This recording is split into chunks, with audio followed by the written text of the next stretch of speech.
whole world has been shocked by the continuing revelations regarding Hillary Clinton and her pay-for-play State Department and other things. As I've said many times in recent days, it's hard to tell where the Clinton Foundation ends and where the State Department begins. That's what's happened. Donald Trump continues to go after Hillary Clinton over the numerous scandals revolving around her family foundation. Now, as ABC News first reported, newly released State Department emails appear to reveal that the foundation donors, of course, were given special treatment from Hillary's State Department.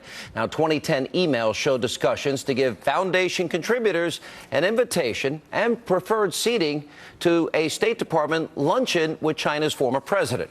Now, the Clinton campaign did provide us with a comment on this story, saying that Hillary Clinton's State Department only acted to advance America's foreign policy interest and didn't have any other intention. One of the Clinton donors that were involved in this report is denying attending the event, while another says that he does not have a record of it. Joining us now with reaction, author of Clinton Cash, Peter Schweitzer.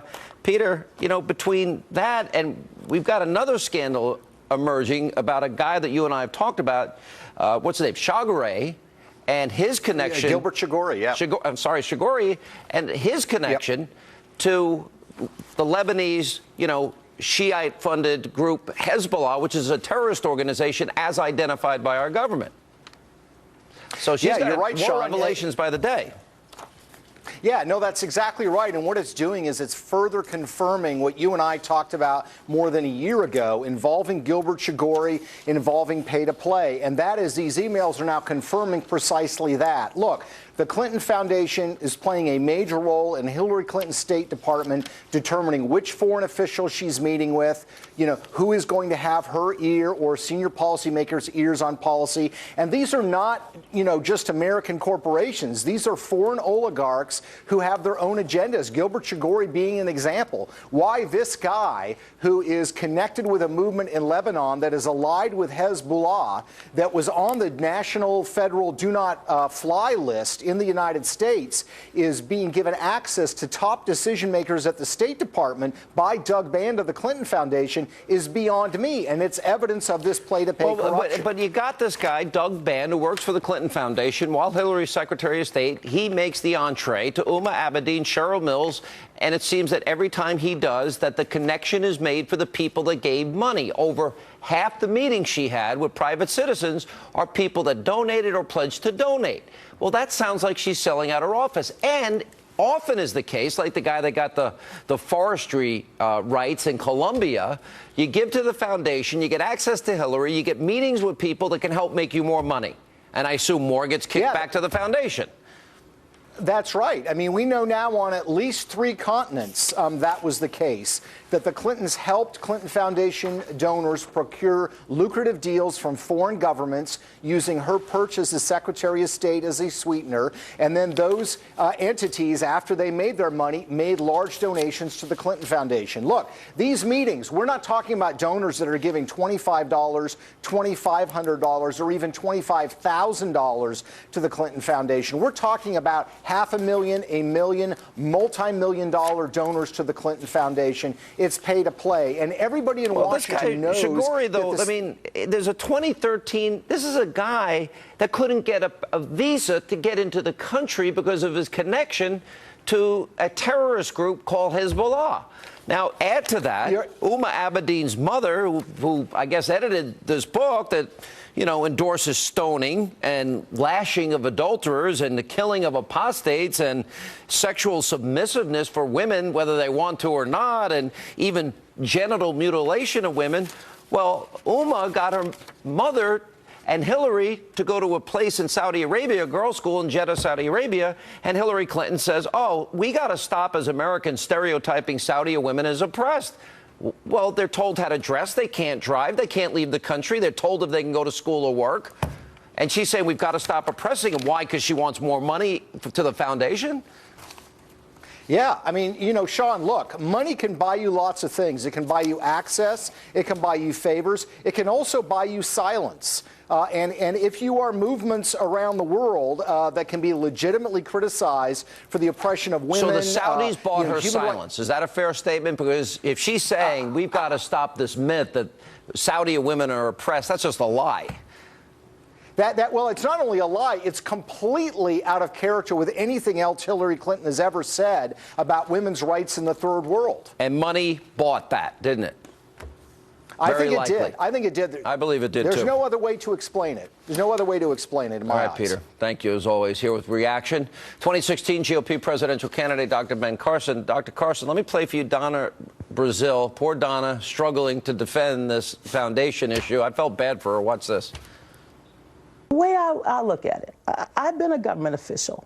So, you know, this notion that somehow or another, someone who is a supporter, someone who's a donor, somebody who's an activist saying, I want access, I want to come into a room and I want to meet people, we often criminalize behavior that is normal, and I don't see what the smoke is. I don't see what the smoke is. It seems the only people that really had access to her is if you gave money. I doubt you could get in to see her when she was Secretary of State unless you donated. That's right. Well, if this is normal behavior, then we certainly don't want more of it. I mean, think about it. If you were a Secretary of State and you were going to engage in pay-to-play, what would you do? You would try to cover your tracks. And hence, you see all these deleted emails and all this subterfuge. I feel sorry for Donna Brazil and the people who have to try to defend this because they know it's not right. But here's the real thing to think about. If you have all of these irregularities going on and she's Secretary of State, what will happen if she is president? Just imagine that. I think that's a really good point. How is it that this doesn't seem to be penetrating? And do you think that the revelations last week and the new emails last week that showed that more than half the people, private individuals she met with, actually donated to the foundation or pledged donations, do you think they purposefully used the race card to distract the attention of the American people by playing the Klan ad? Well, I think that's always their default position. We can play the race card. And that, I think, in and of itself is a mistake. To liken Donald Trump to the Ku Klux Klan, it would make people start asking questions like, where did the Ku Klux Klan come from? They came from the Democratic Party.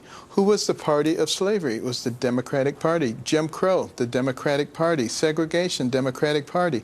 Trying to keep guns out of the hands of blacks, the Democratic Party.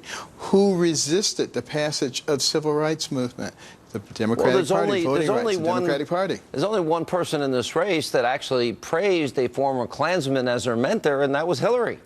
And, you know, exactly. She's praising Robert Byrd.